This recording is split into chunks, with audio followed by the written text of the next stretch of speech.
রাজ্য রাজনীতিতে ফের চর্চার কেন্দ্রবিন্দুতে তৃণমূল কংগ্রেসের শীর্ষ নেতা তথা সাংসদ অভিষেক ব্যানার্জি।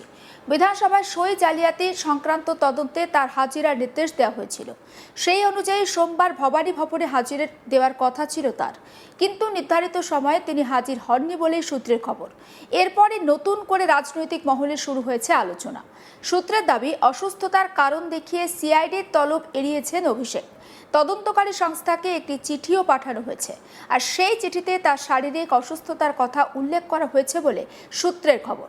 তবে এই ঘটনাকে ঘিরে ইতিমধ্যে উত্তপ্ত রাজ্যের রাজনৈতিক পরিবেশ, কারণ গত কয়েক সপ্তাহ ধরেই বিধানসভার সই জালিয়াতি বিতর্ক রাজ্য রাজনীতির অন্যতম আলোচিত বিষয় হয়ে উঠেছে। বিধানসভা সংক্রান্ত কিছু নথিতে সই জাল হওয়ার অভিযোগ সামনে আসার পর বিষয়টি নিয়ে তদন্ত শুরু হয়। অভিযোগের গুরুত্ব বিচার করে তদন্তের দায়িত্ব দেওয়া হয় রাজ্যের গোয়েন্দা সংস্থা সিআইডিকে। তদন্ত যত এগিয়েছে ততই বিভিন্ন ব্যক্তি আর ঘটনার নাম সামনে এসেছে। তদন্তকারী আধিকারিকদের নজরে রয়েছেন একাধিক ব্যক্তি। সেই তালিকায় নাম উঠে এসেছে অভিষেক ব্যানার্জিরও, আর সেই কারণেই তাকে জিজ্ঞাসাবাদের জন্য ডাকা হয়েছিল বলে জানা গিয়েছে। গত শনিবার থেকে এই তলবকে কেন্দ্র করে রাজনৈতিক মহলে জল্পনা শুরু হয়। এর আগে শনিবার সিআইডির একটি দল অভিষেকের শান্তিনিকেতনের বাড়িতে পৌঁছায়। উদ্দেশ্য ছিল তাকে সমন বা নোটিশ দেওয়া, কিন্তু সেই সময় তিনি শান্তিনিকেতনে উপস্থিত ছিলেন না বলে জানা যায়।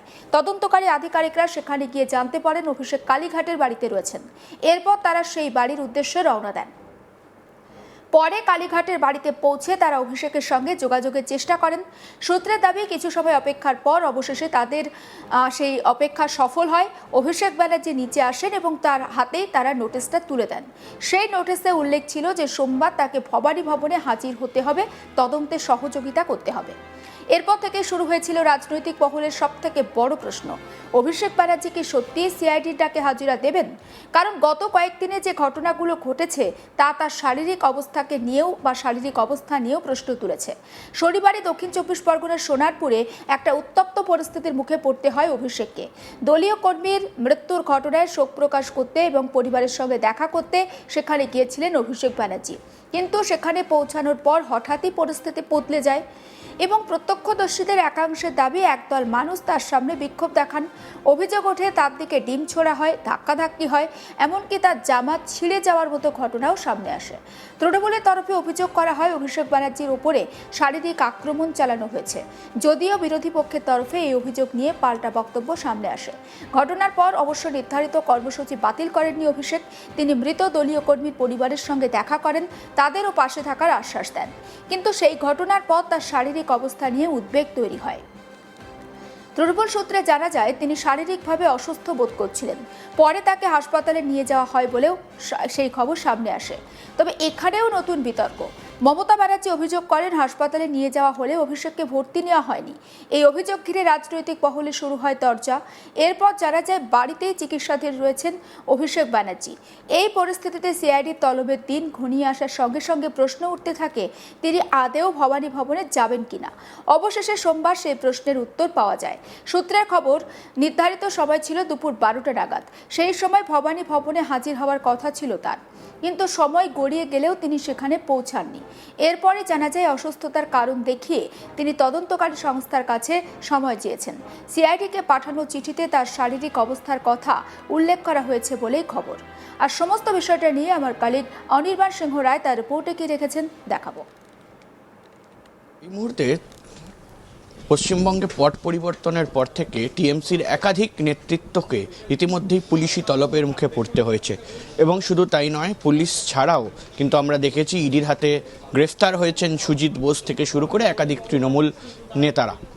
তারই মধ্যে এই মুহূর্তে সিআইডি কিন্তু বিভিন্ন নেতাদের বাড়িতে যাচ্ছে। আমরা দেখেছি যে একেবারে কুণাল ঘোষ থেকে শুরু করে নয়না বন্দ্যোপাধ্যায় এবং তার পাশাপাশি তৃণমূল কংগ্রেসের সেকেন্ড ইন কমান্ড অর্থাৎ ডায়মন্ড হারবারের সাংসদ অভিষেক বন্দ্যোপাধ্যায়ের বাড়িতেও কিন্তু সিআইডি গিয়েছিল এবং তাকে নোটিশ দিয়ে এসছে। মূলত সিআইডি তাকে কিন্তু তলব করেছে এবং তলব করার পাশাপাশি কিন্তু তাকে বিভিন্ন জেরার মুখে পড়তে হতে পারে, এমন কারণেই কিন্তু তাকে ডাকা হয়েছিল আজ অর্থাৎ সোমবার। কিন্তু সেই হাজিরা এই মুহূর্তে এড়ালেন তৃণমূল কংগ্রেসের second in command Abhishek Bandyopadhyay. মূলত যেটা খবর যে একেবারে অভিষেক বন্দ্যোপাধ্যায় তাকে কিন্তু বিধানসভায় যে বিরোধী দলনেতা গঠন করা হয়েছে সেই বিরোধী দলনেতা গঠন করার পেছনে একেবারে জাল সই বা এমএলএ যারা রয়েছে তাদের জাল সই রয়েছে, এই কারণেই কিন্তু কোথাও গিয়ে এই মুহূর্তে তাকে তলব করা হয়েছে বলে জানা যাচ্ছে। আমরা যা খবর পেয়েছি ইতিমধ্যেই মুখ্যমন্ত্রী শুভেন্দু অধিকারী তিনি কিন্তু স্পষ্ট বলেছেন যে একেবারে ৮০ জন যারা বিধায়ক এই মুহূর্তে তৃণমূল কংগ্রেসের রয়েছেন সেই তৃণমূলের তরফ থেকে যে বিরোধী দলনেতা বাছাই করা হবে সেই বাছাই করার জন্য একটি চিঠি অভিষেক বন্দ্যোপাধ্যায় তিনি অল ইন্ডিয়া তৃণমূল কংগ্রেসের জেনারেল সেক্রেটারি অর্থাৎ সাধারণ সম্পাদক হিসাবে একটি চিঠি দিয়েছিলেন এবং সেই চিঠি কিন্তু গ্রহণ করেনি বিধানসভা। এবং বিধানসভার পক্ষ থেকে বলা হয়েছিল যে মিটিং হয়েছে সেই মিটিংয়ের রেজলিউশনের কপি সহ সবকটি বিধায়ক যারা হাজির ছিলেন এবং অবশ্যই সর্বসম্মতভাবে মেজরিটি নিয়ে সেখানে একটি ডিসিশন হয়েছে যে কোথাও গিয়ে বিরোধী দলনেতা শোভনদেব চট্টোপাধ্যায়কে করা হবে, সেটার রেজলিউশনের কপি এবং সই সহ জমা দিতে হবে তৃণমূল কংগ্রেস দলকে।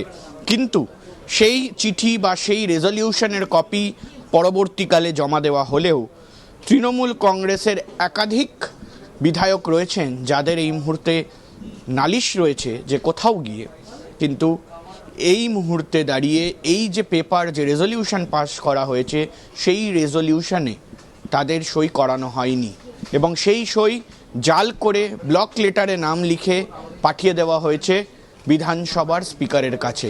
এবং সে কারণেই কিন্তু এই মুহূর্তে সবথেকে বড় প্রশ্ন উঠতে শুরু করেছে যে তাহলে কি তৃণমূল কংগ্রেস যে ডিসিশন নিয়েছে সেই ডিসিশন বা সেই সিদ্ধান্ত বিরোধী দলনেতা করার শোভনদেব চট্টোপাধ্যায়কে সেটা কি কোনোভাবেই দলের সর্বসম্মতভাবে সবার অনুমতি ছাড়াই করা হয়েছে?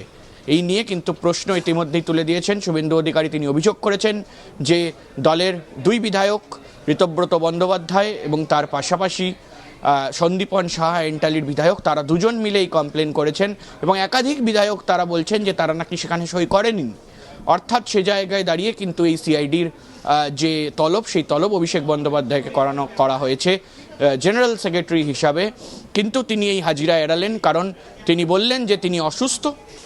এবং তার পাশাপাশি কিন্তু এটাও আমরা জানতে পারলাম যে কোথাও গিয়ে আমরা দেখেছি যে দিন দুয়েক আগেই কিন্তু অভিষেক বন্দ্যোপাধ্যায় তিনি সোনারপুরে গিয়েছিলেন এবং সেখানে তার কর্মীদের সঙ্গে দেখা করতে গিয়েছিলেন। সেখানে তাকে ডিম ছোড়া হয় এবং তার পাশাপাশি তাকে মারধর করা হয় এমনটা অভিযোগ তোলেন তিনি। এবং তারপর তিনি হাসপাতালে গেলেও হাসপাতাল থেকে ছেড়ে দেওয়া হয় কারণ তাকে বলা হয় যে তার কোনো ইনজুরি বা কোনো রকম কোনো সমস্যা নেই, সে কারণে তিনি বাড়ি গিয়ে রেস্ট করতে পারেন। কিন্তু তারপরেও এই মুহূর্তে হাজিরা এড়ালেন অভিষেক বন্দ্যোপাধ্যায় এবং তার বক্তব্য অনুযায়ী যা শোনা যাচ্ছে সূত্র মারফত যে তিনি কিন্তু কোথাও গিয়ে এই হাজিরা এড়িয়েছেন শরীর খারাপের দোহাই দেখিয়ে। সমস্ত আপডেট পৌঁছে দেবো আপনাদের কাছে, নজর রাখুন আজ তাক বাংলা, সাবস্ক্রাইব করতে ভুলবেন না।